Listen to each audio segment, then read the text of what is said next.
پاکستان میں جرمنی کے سفیر مارٹن کوبلر کا کہنا ہے کہ پاکستان میں 25 سال بعد ماحولیات کے لیے کام کرنے والی کمپنی جرمن گرین فاؤنڈیشن کو بند کر دیا گیا ہے۔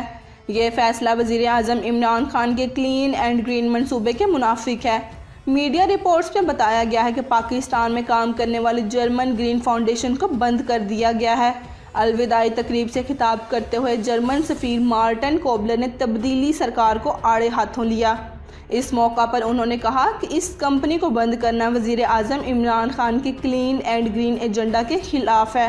میں عمران خان کے وزیر خارجہ سے کہہ رہا تھا کہ کیا پاکستان کو سرسبز بنانے کے لیے یہ ہے آپ کا ایجنڈا؟ انہوں نے یہ بھی کہا ہے کہ پاکستان میں سالٹ ویسٹ کو ٹھکانے لگانے کا کوئی بھی مستقل بندوبست نہیں ہے۔ جرمنی میں کوڑے سے بڑے پیمانے پر بجلی بنائی جاتی ہے اور ایسے اقدامات کرنا بھی حکومت کا کام ہوتا ہے۔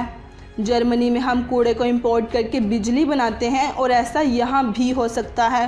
مارٹن کوبلر کا کہنا تھا کہ پاکستان میں ماحولیاتی آلودگی ایک بہت بڑا مسئلہ ہے، اس لیے حکومت کو کوڑے کا استعمال میں لا کر کاروبار کرنا چاہیے۔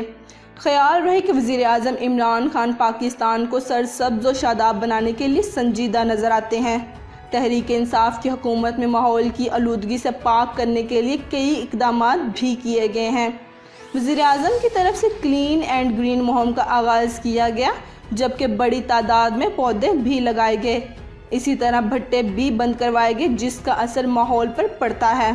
جبکہ وزیر مملکت برائے موسمیاتی تبدیلی زرتاج گل نے کہا ہے کہ وزیر اعظم کے کلین اینڈ گرین پاکستان منصوبے پر بھرپور انداز میں کام ہو رہا ہے۔ حکومت ایسے منصوبوں پر کام کر رہی ہے جس سے پاکستان خطے کا سب سے زیادہ سرسبز و شاداب ملک ہونے کے ساتھ ساتھ معاشی ہب بننے جا رہا ہے۔ نئی نسل میں ماحولیاتی آلودگی سے آگاہی وقت کی ضرورت ہے۔